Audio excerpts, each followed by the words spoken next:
Soki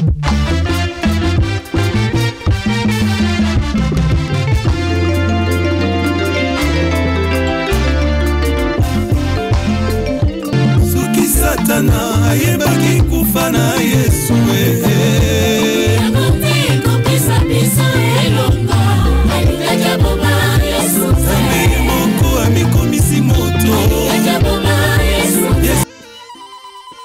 L'évangile du temps de la fin avec Pasteur André Weshi. Bien-aimés du Seigneur Jésus-Christ dans le monde et à travers le Congo, que la paix, la miséricorde et la grâce vous soient accordées de la part de Dieu, notre Père, et du Seigneur Jésus-Christ, notre Sauveur. Le Seigneur Jésus-Christ, dont je suis serviteur, m'a confié un message sur les choses que l'on ne voit pas encore. Mais bien avant d'écouter cet enseignement, je vous convie, comme d'habitude, à faire avec moi une courte prière. L'Éternel, le Dieu des armées célestes, nous te disons merci de nous avoir accordé cette opportunité ce matin de venir en ta présence pour écouter cet enseignement important sur la foi. Et parce que sans la foi, comme il est écrit, cela est impossible d'être agréable à Dieu. Nous voulons, Seigneur, que tu ouvres notre esprit pour que nous comprenions le fondement de cet enseignement pour que nos âmes soient sauvées au nom de Jésus-Christ. Amen. Cet enseignement se trouve dans l'Épître aux Hébreux, au chapitre 11, du verset 6 au verset 7. Or, sans la foi, il est impossible de lui être agréable, car il faut que celui qui s'approche de Dieu croit que Dieu existe et qu'il est le rémunérateur de ceux qui le cherchent. C'est par la foi que Noé, divinement averti des choses qu'on ne voyait pas encore, et saisi d'une crainte respectueuse, construisit une arche pour sauver sa famille. C'est par elle qu'il condamna le monde et devint héritier de la justice qui s'obtient par la foi. Bien-aimés du Seigneur dans le monde, franchement, le thème de la foi, c'est un des thèmes qui sont souvent importants, exploités dans la Bible pour amener tout croyant à accepter le Christ dans sa vie.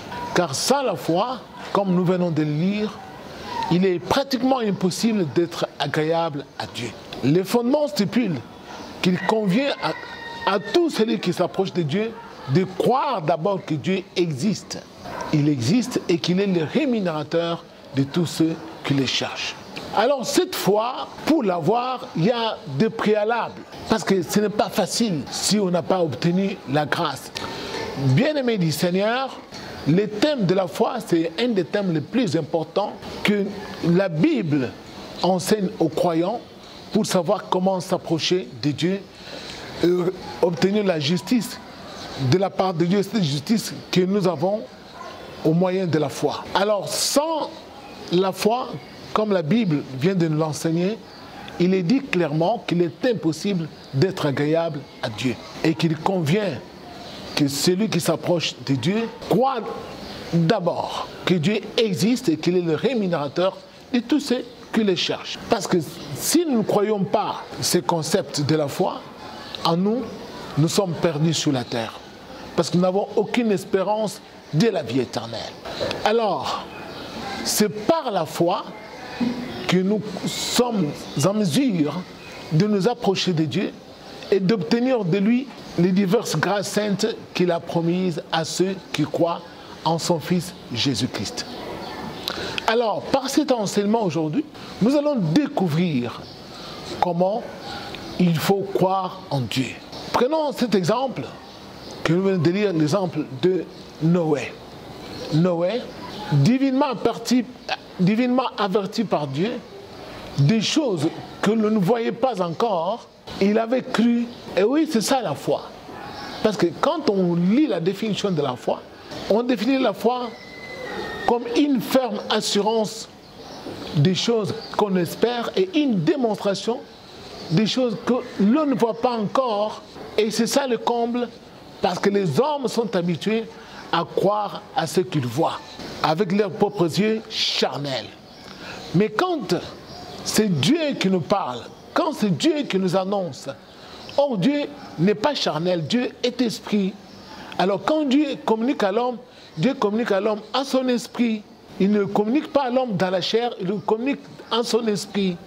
Alors, c'est divinement averti en esprit que nous voyons des choses que Dieu nous communique ou communique à l'homme. Alors, beaucoup de gens ne sont pas prêts d'accepter cela.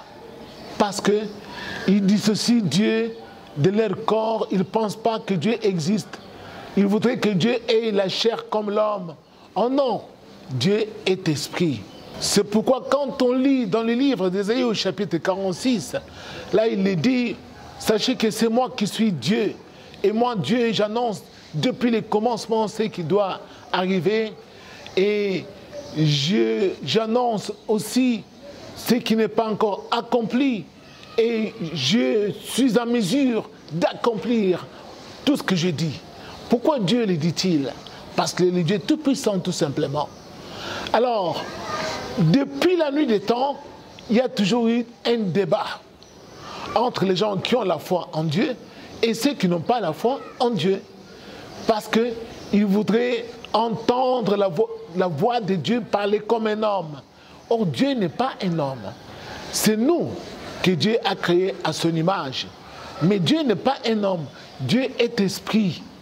Alors, pour entendre sa voix, il faut l'entendre par notre esprit. Ainsi donc, Noé divinement averti des choses qu'on ne voyait pas encore. Noé avait crié en Dieu. Dieu lui a montré en vision l'arche qu'il devait bâtir pour sauver non seulement son âme et la vie de ses enfants, de toute sa famille, mais Noé devait s'exécuter. Et quand Noé a vu cela, et quand Dieu le lui a averti, Noé s'était mis à exécuter fidèlement, selon ce que Dieu lui avait dit, à construire l'arche. Alors c'est cela la foi. Et pendant qu'il construisait l'arche sur un sol ferme, les gens de son temps se moquaient de lui parce qu'ils se posaient des questions. Comment cet homme peut-il bâtir une arche sur une terre ferme, là où il n'y a pas d'eau? Comment pourra-t-il transporter cette arche pour aller la poser sur l'eau? Avec quelle force? Et il voyait Noé comme un fou. Et oui, la foi, c'est une folie aussi pour les païens, pour ceux qui ne croient pas en Dieu. Alors, Noé, lui, agissait fidèlement. Il s'exécutait selon que Dieu le lui avait appris, selon que Dieu lui avait parlé. Il croyait fermement que Dieu fera tomber les déluges et que par les eaux qui viendront, cette arche sera en mesure de flotter sur les eaux. Et il croyait et il a obéi. Alors, à partir de cette obéissance, il avait condamné tout simplement ceux qui ne croyaient pas en Dieu. Et il fit sauver lui et toute sa famille. Bien-aimés du Seigneur, aujourd'hui, beaucoup de gens se soulèvent contre les serviteurs de Dieu quand ils annoncent des choses à venir. Surtout quand ils annoncent des choses, ils annoncent des malheurs, ils annoncent des calamités. Personne n'est d'accord avec eux. Parfois, on les outrage, on les injurie, on les menace même. Pourquoi? Parce que les gens pensent qu'ils prophétisent les malheurs. Et oui, c'est pour cela que les prophètes ont été aussi massacrés, tués, égorgés. Pourquoi? Parce qu'ils annonçaient des choses que les hommes ne voyaient pas encore. Et comme ils annonçaient les choses que les hommes ne voyaient pas encore, les hommes étaient furieux. Ils disaient non, cet homme ici, il dit des choses, des malheurs, et pour que ces choses s'accomplissent sur nous. Or, c'est Dieu qui parlait aux prophètes pour ramener les hommes de la voie où ils s'étaient égarés sur la voie du salut, la voie de Dieu.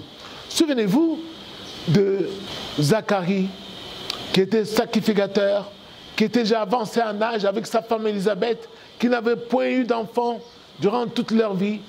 Mais un jour, Zacharie se trouva dans le temple. Dieu lui envoya un ange.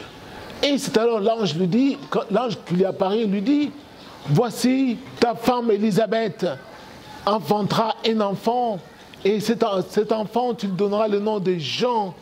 Il sera le sujet de grande joie et d'allégresse pour toi. Et plusieurs se réjouiront en sa naissance. Et oui, bien-aimés du Seigneur, Et la foi de Zacharie avait failli basculer parce qu'il était déjà avancé en âge. Et sa femme aussi n'était plus à mesure de voir des menstruations. Et c'est alors que Zacharie posait la question à cet ange. Mais comment se fait-il? Parce que ma femme et moi, nous sommes déjà avancés en âge. Et l'ange lui dit, je suis devant le Seigneur. Je suis envoyé pour te l'annoncer. Mais comme tu as douté, sache que tu vas rester muet jusqu'à l'accomplissement de ce que le Seigneur t'a déjà prédit. Bien-aimé, dans la suite des temps, cela arriva ainsi. Et même, l'ange Gabriel fit envoyer aussi à Marie. Et Marie s'étonnait, mais je ne connais pas encore d'homme. Comment je vais concevoir un enfant qui vient du Seigneur? Moi qui ne suis pas encore totalement marié et qui ne connais pas encore d'homme, qui suis encore vierge. Mais l'ange lui dit, l'ombre du Saint-Esprit viendra sur toi et c'est pourquoi l'enfant qui naîtra sera appelé Fils du Très-Haut. Et ces choses arrivèrent comme les anges les avaient proclamées. Ce sont des choses qu'on ne voyait pas encore, mais les gens à qui on leur avait annoncé devaient croire, sans chercher à voir d'abord. Et oui, c'est pourquoi Jésus a dit, heureux celui qui a cru sans avoir vu. Parce que les choses que l'on ne voit pas encore, beaucoup de gens les négligent. Or, Dieu n'a pas changé. Il n'a pas changé sa façon de s'adresser aux hommes pour leur communiquer ce qu'il veut faire sur la terre. Même de nos jours, Dieu parle toujours. Mais lorsque on parle de la part de Dieu, on annonce des événements à venir, les hommes se tournent vers nous et parfois ils cherchent comment nous tuer. Ils nous prennent en chasse ou ils sont en train de nous vilipender en disant ce sont des prophètes de malheur. Non, bien-aimés du Seigneur, les choses que l'on ne voit pas encore, c'est Dieu qui les annonce d'une façon divine, en esprit. Alors quand Dieu vous a annoncé quelque chose sur votre vie qui va s'accomplir, vous devez le croire. Ne doutez pas. Beaucoup de gens ont douté des grandes promesses que Dieu leur avait faites ne se sont pas accomplies. Pourquoi? Parce que pendant qu'ils dormaient, Dieu leur avait annoncé sur leur mariage futur, sur leur promotion future, sur leur élévation future, mais ils ont mis cela en doute. Et ou sur leur maternité future, ils ont mis cela en doute. Ils se sont dit, oh non, c'est pas possible. Comment cela pourra-t-il s'accomplir? Moi qui ne suis plus en âge de me marier, ou moi qui ne suis plus en âge de pouvoir étudier, comment obtiendrai-je telle promotion dans ma profession? Moi qui suis déjà malade, parce que je ne vois plus, ou j'ai mal aux yeux, ou comment sera-t-il possible? Alors souvenez-vous que quand Dieu te choisit pour te confier une mission, Dieu qui t'apparaît et qui t'avertit des choses divinement, il est le Dieu tout-puissant capable de les accomplir. Est-ce que vous n'avez pas lu quand Dieu était apparu à Moïse pour l'envoyer en Égypte? Moïse qui s'est exclamé en disant, mais comment cela est-il possible? Parce que moi, je n'arrive pas à bien parler, je balbutie, je n'ai pas un langage facile. Comment est-ce que Pharaon pourra-t-il me croire? Mais Dieu lui dit, mais qui a créé la langue de l'homme? Voyez-vous, bien-aimés du Seigneur, considérons que quand Dieu nous fait des promesses, il est en mesure de les accomplir. Parce qu'il est Dieu tout-puissant, il n'est pas comme un homme. Dieu n'est pas un homme pour mentir, déclare la Bible. Nos pensées ne sont pas les pensées de Dieu.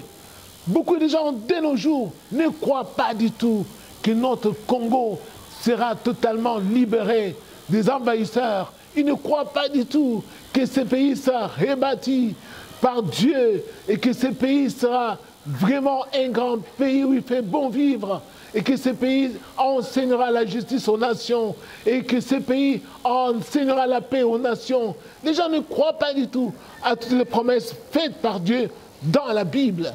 Bien-aimés du Seigneur, croyez parce que nous sommes de ceux qui croient et nous avons l'espérance que Dieu qui a promis cela pour ce pays qu'il a choisi depuis la fondation du monde, Dieu est en mesure d'accomplir ce qu'il a dit. Les choses qu'on ne voit pas encore, nous devons les accepter pour que Dieu les accomplisse pour nous. Mais lorsque nous, nous ne croyons pas du tout, nous devons faire très attention. Ne soyons pas de ceux à qui Dieu avait dit, tu verras de tes yeux, mais tu n'en jouiras point. Alors, bien-aimés, faites très attention, car sans la foi, il est pratiquement impossible d'être agréable à Dieu. Croyons que tout ce que Dieu nous a promis, il est à mesure de les accomplir. Mais surtout, si nous marchons avec lui, parce que la foi vient de ce qu'on entend, et ce qu'on entend vient de la parole de Christ, la parole de l'évangile. Si nous ne croyons pas à cet évangile, si nous rejetons cet évangile, c'est que nous avons renié la foi, c'est que notre foi est vaine, car en dehors de Jésus-Christ, il n'y a pas de foi en Dieu. C'est en Jésus-Christ que nous croyons que le monde a été créé par Dieu. Merci beaucoup, que Dieu vous bénisse et à la fois prochaine. Sans la foi, il est impossible de lui être agréable. Merci beaucoup. Dis-moi, Jésus. Dis-moi, Jésus. Jésus, j'avais entendu parler de toi, que tu étais mort sur la croix pour moi. Lazare, sors. Lazare, sors.